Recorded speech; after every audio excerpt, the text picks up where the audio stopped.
जय बोलो देवादिदेव 1008 श्री भगवान महावीर स्वामी की जय जय जय। अहिंसा परमो धर्म की जय जय जय। परम पूज आचार्य गुरुवर श्री विद्यासागर जी महाराज की जय जय जय। बोलिए परम पूज्य स्वामी श्री प्रमाण सागर जी मुनिराज की जय जय जय। बोलिए परम पूज्य स्वामी श्री हर सागर जी महाराज की जय जय जय। नमोस्तु गुरुदेव। दो बच्चे आज के संदर्भ में आपस में बातें कर रहे थे कि क्यों पर महाराज क्या बोलेंगे। एक ने कहा क्वालिटी पर बोलेंगे, तो दूसरे ने कहा कि क्वालिटी पे नहीं, वे क्वालिफिकेशन पर बोल सकते हैं। दोनों आपस में उलझ गए, तो मैंने सोचा न क्वालिटी लो न क्वालिफिकेशन, क्वारल पर आ जाओ, है ना। आज बात मैं आपसे क्वारल की करूँगा। क्वारल यानी झगड़ा, झगड़े की बात करूँगा, झगड़ा नहीं करूँगा, घबराना नहीं। हाँ, वो बात करूँगा जो आपके झगड़े को मिटा दे। ऐसा कोई व्यक्ति नहीं होगा जिसका जीवन में कभी किसी के साथ कोई क्वारल या झगड़ा ना हुआ हो। वो झगड़ा किसी से भी हो सकता है, अपने भाई बहनों से, माता पिता से, पति पत्नी के बीच, अड़ोस पड़ोस से, व्यापारी है ग्राहक से, किसी न किसी से किसी न किसी प्रकार का झगड़ा अक्सर होता रहता है। झगड़ा करना मनुष्य की एक प्रकार की प्रवृत्ति सी बन गई है, और उस निमित्त से लोग किसी न किसी रूप में झगड़ते हैं। तो झगड़ा तो हुआ होगा, झगड़ा के बाद क्या होता है? रगड़ा, है ना। झगड़े के बाद क्या होता है? शांति कि रगड़ा।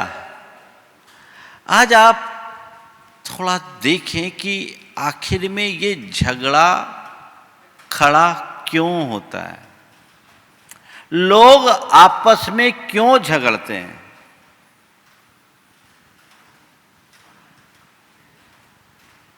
जब हम किसी बात को पकड़ लेते हैं तो लोग झगड़ते हैं। समझ गया? बात समझ में आई? मैं आपसे कोई बात करूं और आप सुनकर अनसुना कर दो तो कोई चक्कर नहीं, लेकिन मैंने कोई बात की और उस बात को पकड़ करके आपने उसकी एक अलग तस्वीर गढ़ ली, तो मन में फिर द्वंद्व चालू हो जाता है और उसी से झगड़ा खड़ा होता है। जैसे मान लीजिए किसी ने आपको कोई अपशब्द कह दिया, सपोज गधा कह दिया। आप लोग गधा को तो अपशब्द नहीं मानते, पर मेरी दृष्टि से वो भी अपशब्द है ना। गधा कौन है मालूम? गधा किसको कहते हैं? गधा किसे कहते हैं पता है? गधा में 2 अक्षर हैं, ग और धा। गधा कौन? जिसकी गलत धारणा। सब गधे हैं। गलत धारणा है वो गधा है। आपसे कहूं कि आपकी गलत धारणा है तो आपको बुरा नहीं लगेगा, लेकिन आपसे कह दिया जाए आप तो पक्के गधा हो, तो शायद चुभेगा। चुभेगा कि नहीं चुभेगा? हो सकता है मैं अभी यहां कहूं तो न चुभे, लेकिन कोई और कहे तो जरूर चुभेगा। अच्छा, उसने मुझसे ऐसा कह दिया, सबके बीच में मेरी इंसल्ट कर दी। मैं देखता हूं उसने जो गधा कहा, उस शब्द कहने का और उस व्यक्ति का एक चित्र हमारे सामने है, और एक दूसरा चित्र हमने अपने माइंड में बना लिया। वो चित्र बहुत दिनों तक सेव हो जाता है। उसी चित्र से मन में कई तरह की बातें आती हैं, और फिर कई बार वो हमसे ऐसी नकारात्मक प्रतिक्रियाएं करा लेता है जिससे व्यर्थ के झगड़े खड़े हो जाते हैं। सवाल झगड़े का है। झगड़ा क्यों होता है? 4 बातें आपको बताऊंगा। बातें नहीं, कारण बताता हूं। ऐसे झगड़े के तो बहुत सारे कारण हो सकते हैं, लेकिन 4 ऐसे कारण आपको बता रहा हूं जो झगड़े के मूल कारणों में है, और उन्हीं में सब कारण समाहित हो सकते हैं। सबसे पहला है रुचि भेद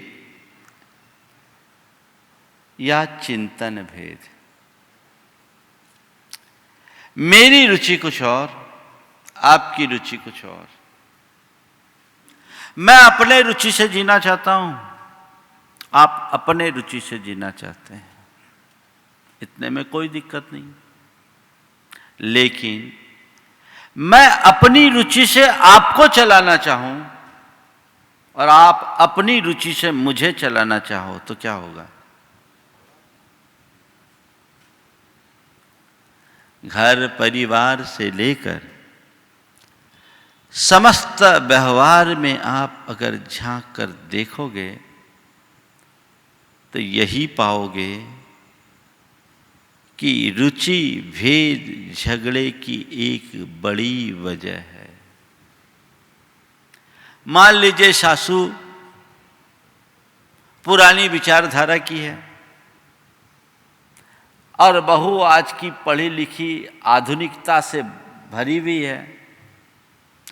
अब सासू चाहती है कि बहू थोड़ा लिहाज रखे, मर्यादा रखे, मेरे हिसाब से चले। अब बहू चाहती है कि मुझे लिबर्टी मिले, आज़ादी मिले, मैं अपने ढंग से चलूं। बहू को सासू ऑर्थोडॉक्स लगती है और सासू को बहू एकदम निर्लज्ज लगती है। अब क्या होगा? क्या होगा?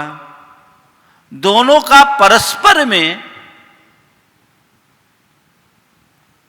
जो वार्तालाप होगा वो सौहार्दपूर्ण कभी नहीं होगा।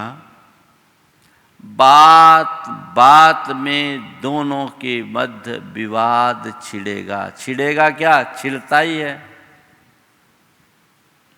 रुचि का अंतर, दोनों की अलग अलग रुचि है।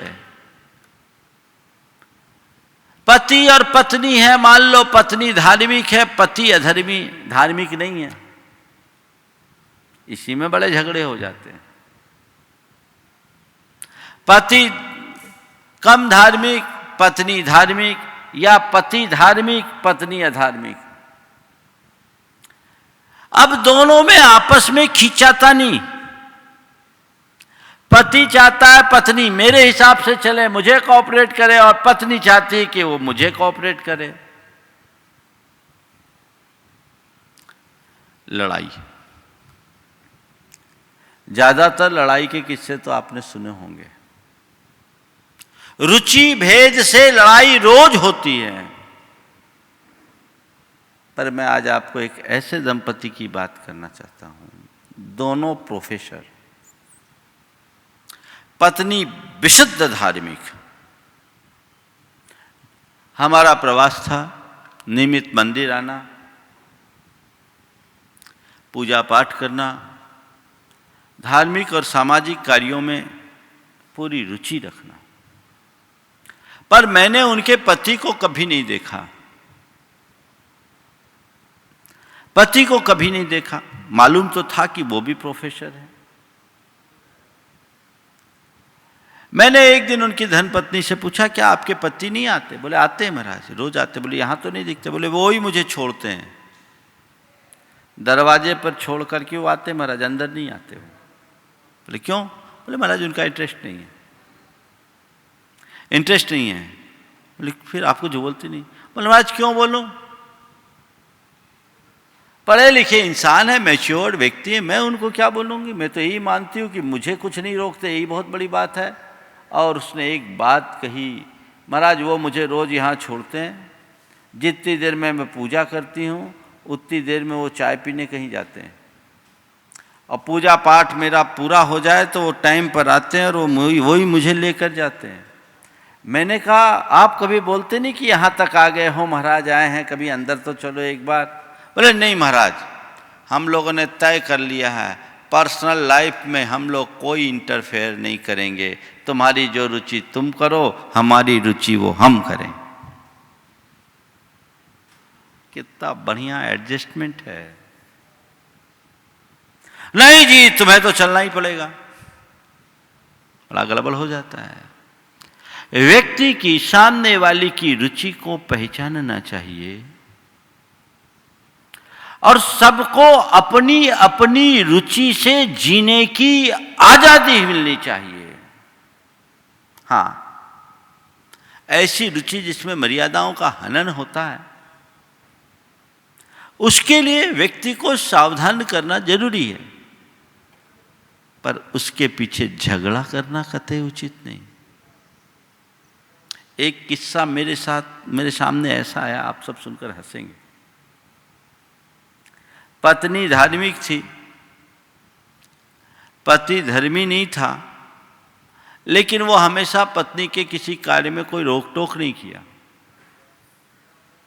लेकिन पत्नी जरूरत से ज्यादा धार्मिक थी। पति अपने दफ्तर से आता, रात में भोजन करता, कहता तुम तो पक्के राक्षस हो, नरक जाओगे। अब बोलो ऐसा कौन सुने रोज रोज?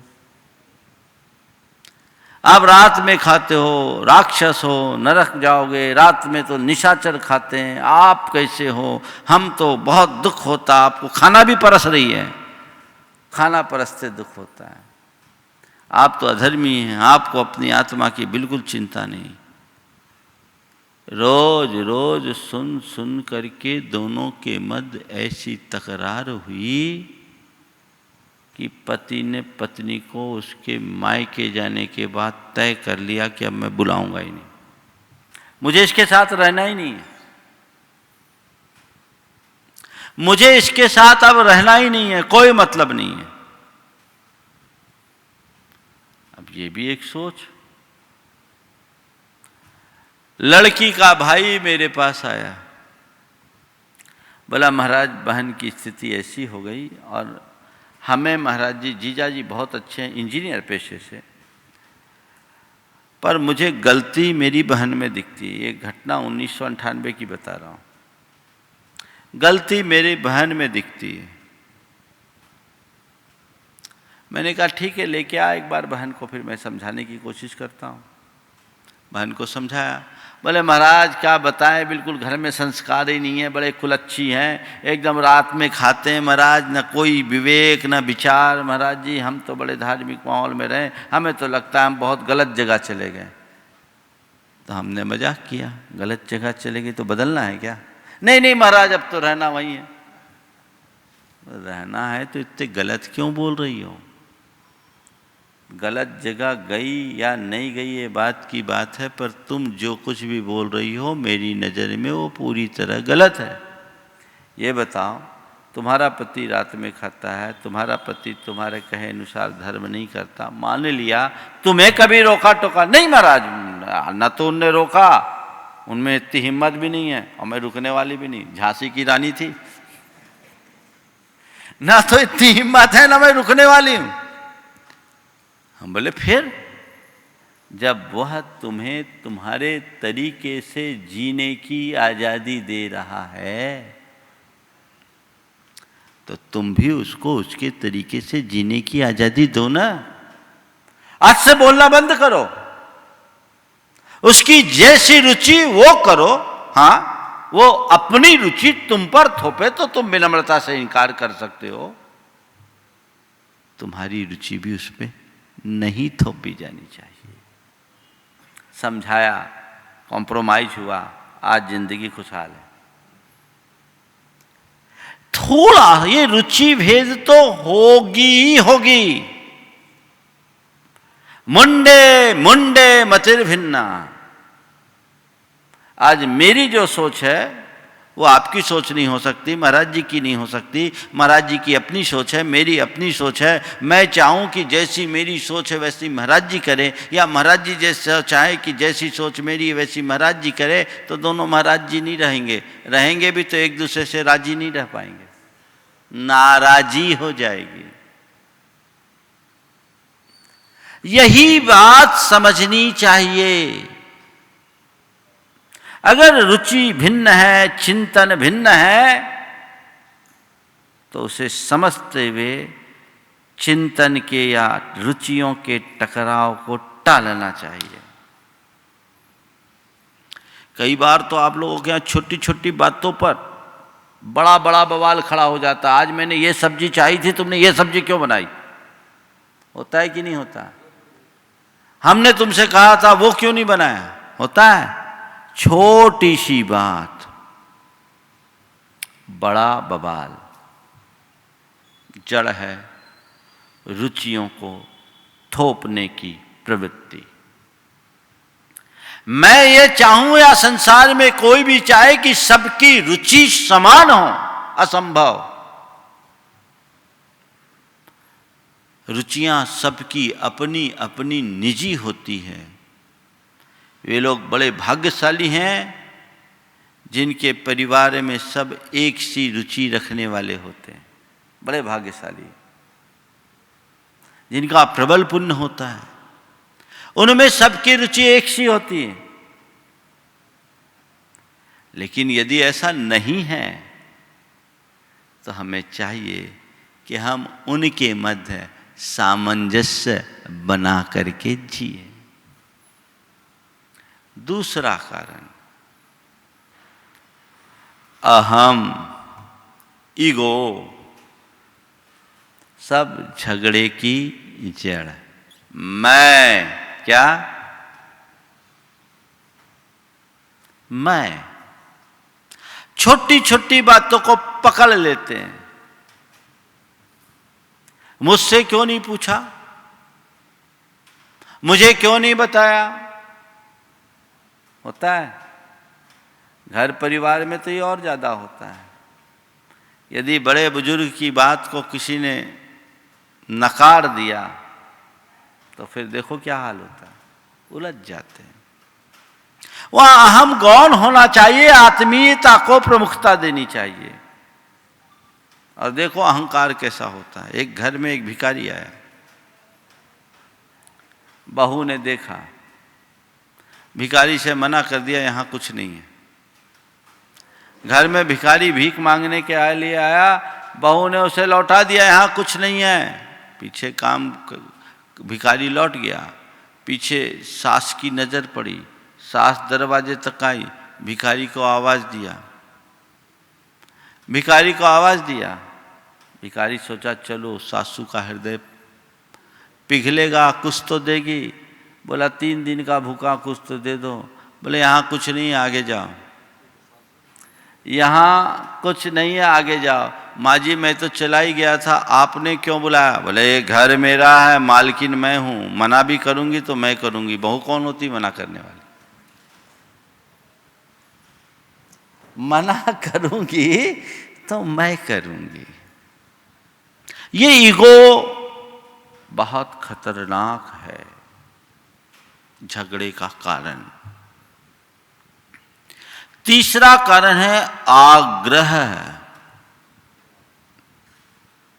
किसी भी बात का आग्रह बना करके बैठ जाना, अड़ जाना, कोई बात हुई, बात को पकड़ लिए, अड़ गए। अब मैंने जो कहा वही होगा, कह दिया सो कह दिया। होता है कई बार जो आपस में तू मैं होती, वो क्यों होती? क्यों होती?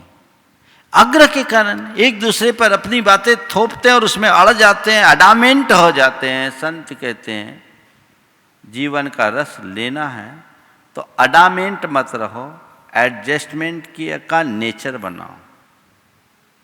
तुम अपनी बात पर अड़ोगे, सामने वाला अपनी बात पर अड़ेगा, तो जो अड़ेगा वो लड़ेगा, आफत में पड़ेगा।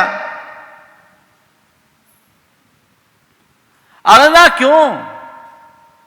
एडजस्टमेंट करना सीखिए। आग्रह बड़ा भयानक होता है। कभी कभी कैसा आग्रह होता है, और बिना बात की बात का आग्रह होता है। ट्रेन चली जा रही थी, खिड़की के पास जो व्यक्ति बैठा था वो बार बार के खिड़की को बंद कर रहा था। बाजू वाला कह रहा था कि नहीं मुझे घुटन हो रही है, खिड़की खोलिए। ये बोला मुझे ठंड लग रही, खिड़की बंद करो। वो कहता मुझे घुटन हो रही, खिड़की खोलो। अब दोनों आपस में उलझ गए। एक कहे खोले, ये खोले, वो बंद करे, वो बंद करे, खोले। उलझ गए। तभी टीसी आया, टीसी के पास बात गई। बोला भैया क्यों उलझे? मुझे ठंड लग रही है, खिड़की बंद नहीं करने दे रहा, मुझे घुटन हो रही है, सिगरेट की धुआं आ रहा है, मैं खिड़की खोलूंगा। टीसी ने खिड़की को देखा, कहा मूर्खों क्यों लड़ रहे हो, इस खिड़की में तो कांच ही नहीं है।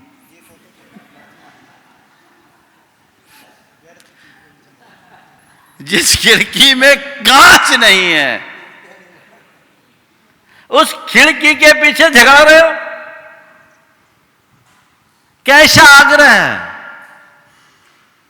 होता है फिजूल की बातों का आग्रह कर करके लोग अनावश्यक बात का बतंगड़ बना देते हैं। ऐसी आग्रही वृत्ति से बाहर निकलिए, तब आप अपने जीवन में समरसता ला पाओगे। नहीं तो रोज स्टेशन फंसेगी। कई बार लोग उल्टी सीधी धारणा बना लेते हैं, और धारणा बनाने के बाद अपने आप अंदर चक्र चलता रहता है, खुद भुगतते हैं। क्यों आग्रह का भाव रखें? ये जितनी आग्रही प्रवृत्ति होगी उतनी तकलीफ होगी। देखो कभी कभी कैसा होता है, एक बस थी, कॉलेज पे आके खड़ी हुई, बहुत से लोग उस बस पे सवार हुए, लड़के लड़कियां सब। एक हट्टा कट्ठा नौजवान जिसके पूरे मसल्स थे वो भी चढ़ा। कंडक्टर ने सबसे टिकट की बात की, सब ने टिकट दिखाई। इससे बोला मैं टिकट नहीं लेता, मुझे टिकट नहीं चाहिए। देखा ये थोड़ा बड़े मसल्स वाला आदमी है, बॉडी बिल्डर है, इससे पंगा लेना ठीक नहीं। और इसने उसका टिकट के लिए बोला मुझे टिकट नहीं दिखाना, मेरे पास मुझे टिकट नहीं चाहिए। और वो सीधे जाके अपनी सीट पर बैठ गया। अब वो कंडक्टर तो अंदर ही अंदर उड़ रही है, आदमी तो ऊपर से चुप है लेकिन अंदर चल रहा है। सोचा इस आदमी से भी बात करना ठीक नहीं है, मैं इसकी बराबरी कर लूँ तब इसको मुंह तोड़ जवाब दूंगा। वो जिम जाना शुरू किया अपनी मसल्स बनाने के लिए। जिम जाने लगा। वो आदमी रोज आए, वो लड़का रोज आए, रोज बैठे, बिना टिकट बैठे और यात्रा करे, ये उसको देखे जले भुने पर कहे जब मौका आएगा तो देखेंगा। करीब 6 महीने में उसने अपनी मसल्स अच्छी बना ली, गठीला शरीर आ गया।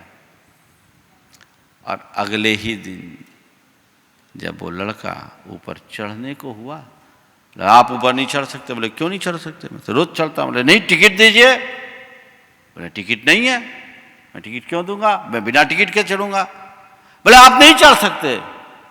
बोले मैं बिना टिकट के चढ़ूंगा। बोले क्यों, हम आपको चढ़ने नहीं देंगे। बोले हम तो चलेंगे, हम चढ़ सकते, आप मुझे रोक नहीं सकते। बोले क्यों? बोले मेरे पास तो बस का पास है।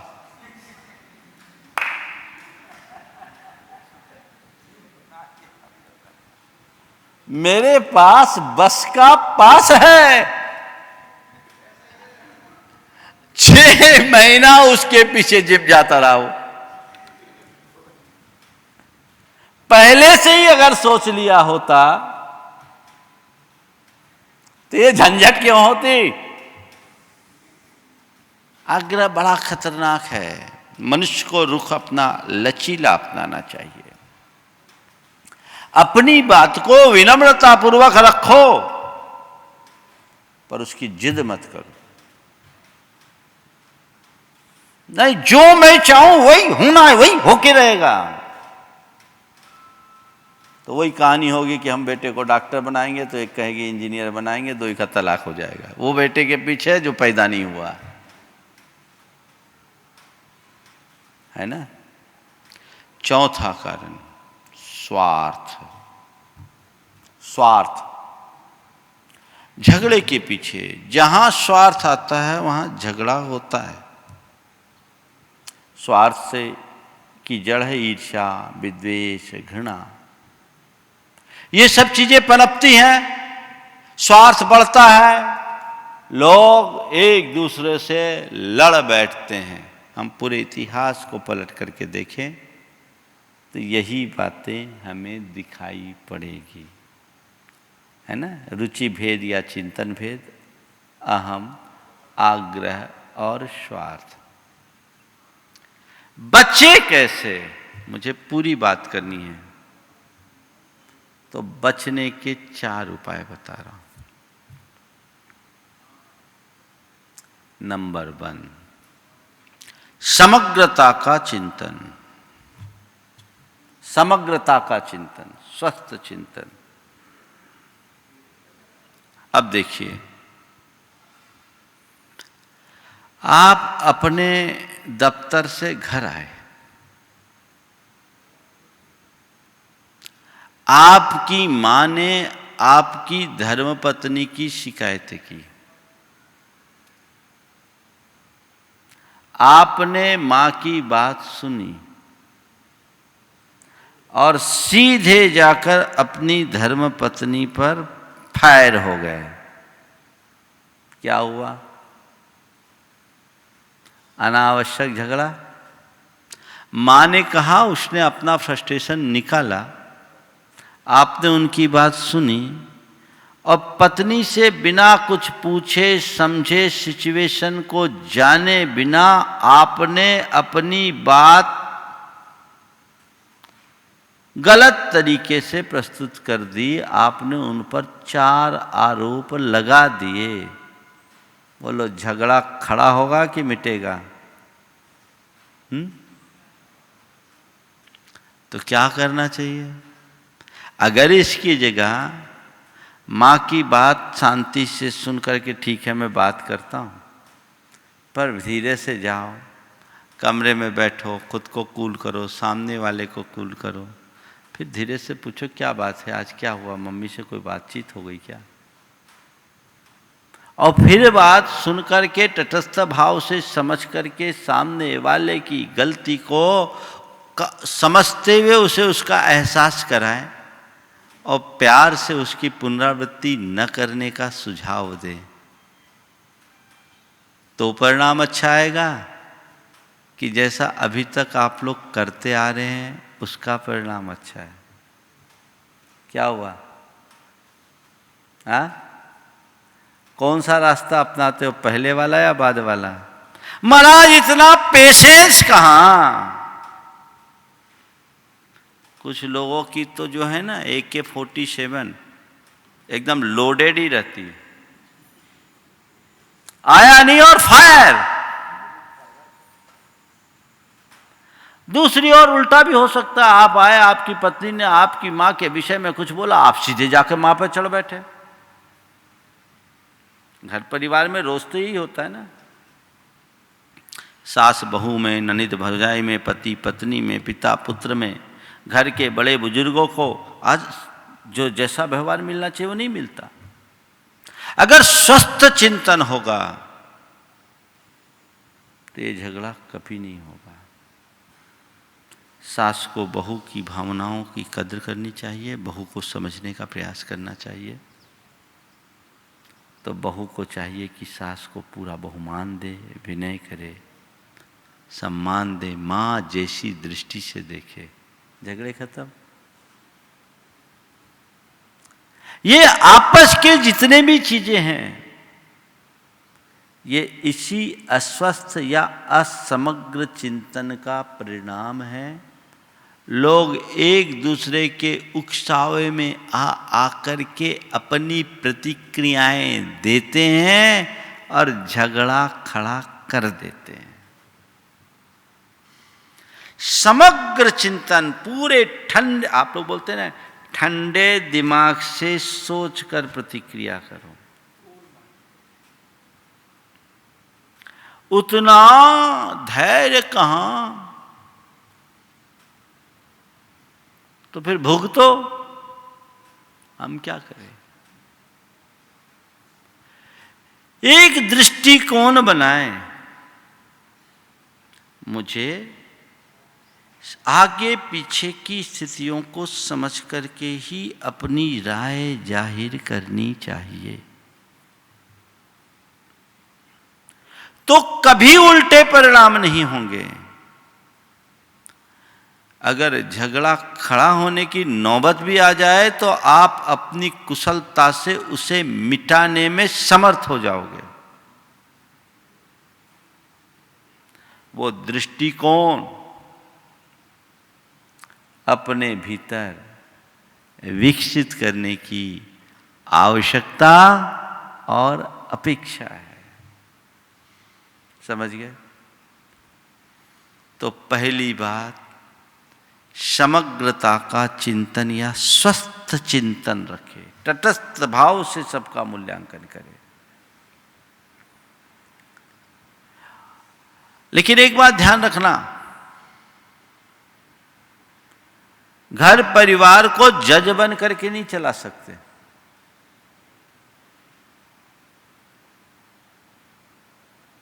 क्या बोल रहा हूं? जज बन करके घर नहीं चला सकते। घर परिवार को तो घर का अंग बन करके ही चलाया जा सकता है। जज का काम क्या है? पक्ष या विपक्ष के पक्ष में फैसला देना। जज के जजमेंट में एक ही घर में उजाला होता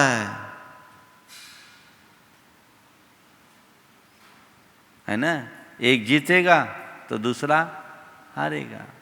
जज जब भी जजमेंट करेगा, एक को करेगा, एक के पक्ष में करेगा। पर घर परिवार में किसी एक का पक्ष लेना ठीक नहीं, वहां तो दोनों तरफ उजाला है। वहां जजमेंट नहीं, एडजस्टमेंट होना चाहिए। वहां कॉम्प्रोमाइज की बात होनी चाहिए, कलह नहीं सुलह की बात होनी चाहिए। वहां डिसीजन नहीं, डायरेक्शन मिलना चाहिए। तब घर परिवार अच्छे से चलता है। ऐसा वही व्यक्ति कर सकता है जो बड़े स्वस्थ चिंतन का धनी है। मेरे संपर्क में एक ऐसे व्यक्ति हैं जिनकी धर्मपत्नी और मां के बीच 36 का आंकड़ा, माने सास बहू में 36 का आंकड़ा। उस व्यक्ति ने एक दिन अपनी बात कही। उसके विवाह के लगभग 28-30 वर्ष हो गए। बोले महाराज क्या करूं, बहुत दुखी हूं, सास बहू में कभी पटी नहीं। दोनों का नेचर ऐसा है। मैं आता हूं तो एक तरफ मेरी मम्मी है, दूसरी तरफ मेरी पत्नी है, दोनों मुझे सुनाती है। तो हमने कहा तुम करते क्या हो? बोला महाराज मैंने देख लिया दोनों का नेचर अलग अलग है, दोनों को समझाने से कोई समझने को राजी नहीं। सबसे बड़ी विचित्रता है दोनों अपने आप को सही साबित करने की कोशिश करती है। बोला शुरुआत में मैंने दोनों को समझाने की कोशिश की, फिर मुझे लगा कि इसमें कुछ मतलब नहीं निकलेगा, तो मैंने तय कर लिया, आता हूँ पहले मम्मी के पास जाता हूँ, वो जितना बोलती है चुपचाप सुन लेता हूँ, फिर अपनी पत्नी के पास जाता हूँ, उसकी भी झेल लेता हूँ और वहीं बात वहीं निकाल देता हूँ, आगे बढ़ने ही नहीं देता। अब वो लोग भी बोलते हैं कि आप तो बस सुन के रह जाते हैं, आपकी तो आदत हो गई सुनने की। तो मैं भी धीरे से बोल देता हूँ, तुम लोगों की भी सुनाने की आदत है, मैं क्या करूँ, और इसी तरह जीने की आदत बना लो, आपस में उलझने से कोई फायदा नहीं। वो व्यक्ति अगर ऐसा रुख नहीं अपनाता तो परेशान हो जाता, किसको देखे, एक तरफ माँ है एक तरफ पत्नी है, दोनों स्थितियां हैं। बड़ी मुश्किल होती है मनुष्य के साथ जब किसी एक को साथ को पसंद करे और एक को नापसंद करे।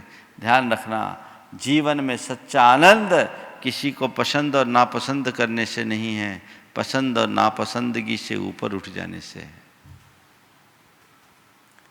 हमें तो कुछ चीज़ें ऐसी हैं जो हमारी चॉइस हो सकती है, पर कुछ चीज़ें ऐसी हैं जिसमें हमारी कोई चॉइस नहीं।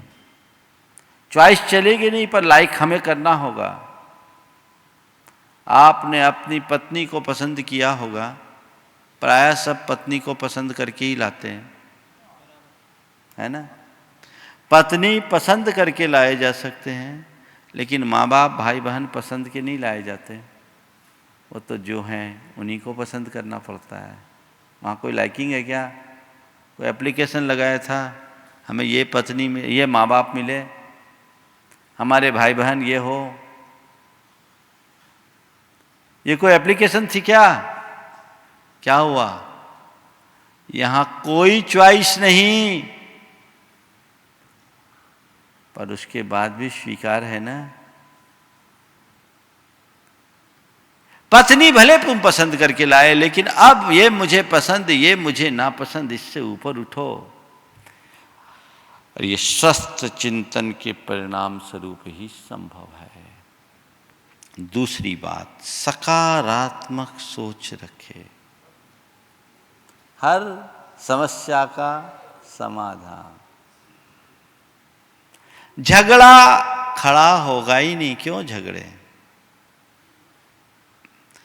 एक युवक ने अपनी एक जीवन की बात बताई।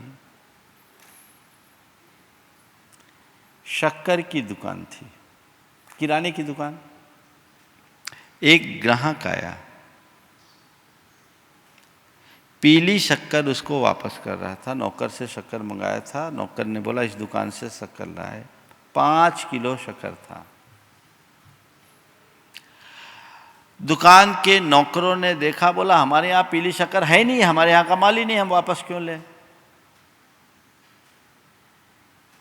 जिस युवक ने ये बात बताई, मैं उसकी बात करता। बोले महाराज जी, आपके प्रवचनों से हमें सकारात्मकता कैसी मिली और उसका परिणाम क्या है वो मैं आपके सामने शेयर करना चाहता। बोले वो क्या? बोला वो ग्राहक आया और वो कहा कि ये पीली चीनी आपने दी है, हमें सफ़ेद चीनी चाहिए, हमें पीली नहीं चाहिए, वापस कीजिए, 5 किलो चीनी है।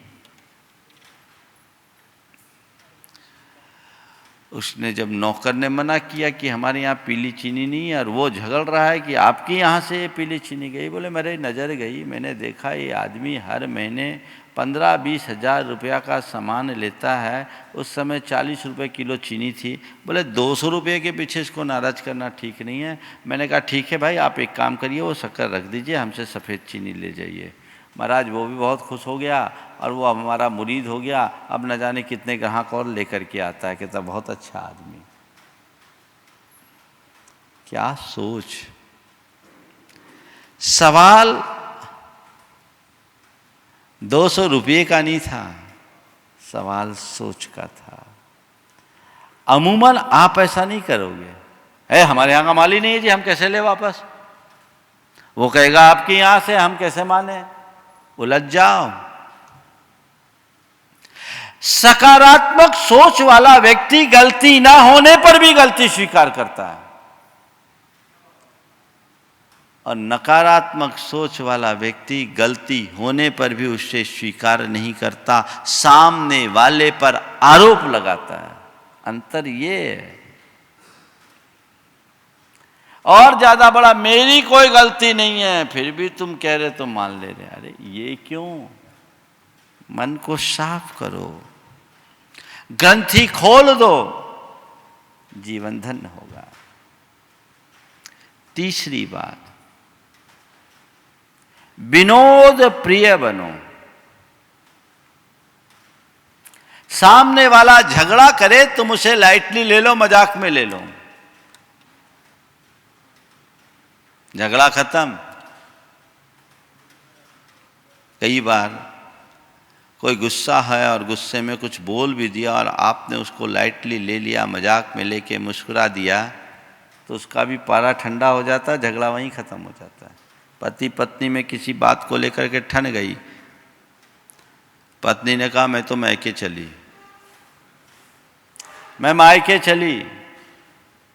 मैं बोले ठीक है, एक काम कर, तो मायके चलती है तो कोई बात नहीं, मैं भी इसी बहाने ससुराल चलूंगा, अब पप्पू भी इसी बहाने ननिहाल घुमाएगा, चलो सब चलते हैं। बेटा, वो वाला पप्पू नहीं, हाँ, बड़ा विचित्र हाल होता है, बड़ी विचित्र हालत होती है। कुछ भी ऐसी स्थितियां बनती है तो हम वहां विनोदी बने तो विरोध खत्म होगा, झगड़ा खत्म होगा। और चौथी बात है मौन। सामने वाला आपे से बाहर है, आप चुप हो जाओ। मौनेन कलहो नास्ति, मौन हो जाने से झगड़ा नहीं। मौन धर लो, चुप हो जाओ, एक तो चुप हो जाओ, वही नहीं हो पाता, बात का बतंगड़ बन जाता है। पति पत्नी में बहुत झगड़ा होता था। पत्नी एक बाबा के पास गई, बोले हमारे पति से बहुत झगड़ा होता है, कोई उपाय बताओ।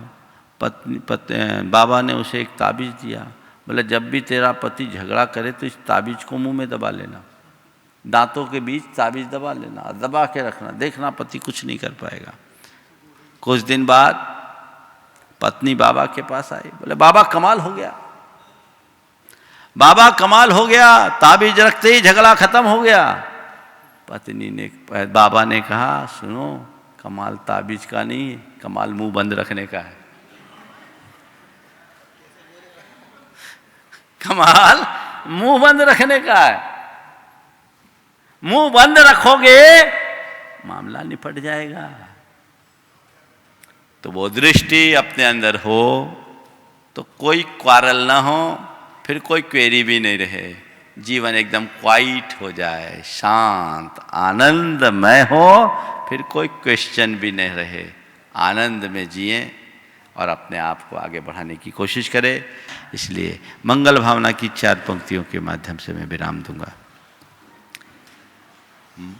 मंगल मंगल होए जगत में सब मंगलमय हो, मंगल मंगल होए जगत में सब मंगलमय हो। इस धरती के हर प्राणी का मन मंगलमय हो, इस धरती के हर प्राणी का मन मंगलमय हो। मंगलमय हो प्रात हमारा रात सुमंगल हो, मंगलमय हो प्रात हमारा रात सुमंगल हो। जीवन के हर पल हर क्षण की बात सुमंगल हो, जीवन के हर पल हर क्षण की बात सुमंगल हो। घर घर में मंगल छा जावे जन जन मंगल हो, घर घर में मंगल छा जावे जन जन मंगल हो। इस धरती का कन कन पावन ओ मंगलमय हो, इस धरती का कण कण पावन ओ मंगलमय हो। मंगल मंगल होए जगत में सब मंगलमय हो, मंगल मंगल होए जगत में सब मंगलमय इस हो। धरती के हर प्राणी का मन मंगलमय हो, इस धरती के हर प्राणी का मन मंगलमय हो। जावानी के ज्ञान ते सूझे लोकालो, सोवाणी वाणी मस्तक धरु नमो सदा देत देत हो हूँ ढो। ढो। हे जिन वाणी भारती तो है जपो दिन रैन, जो तेरो शरणागहे सो पावे सुख चैन।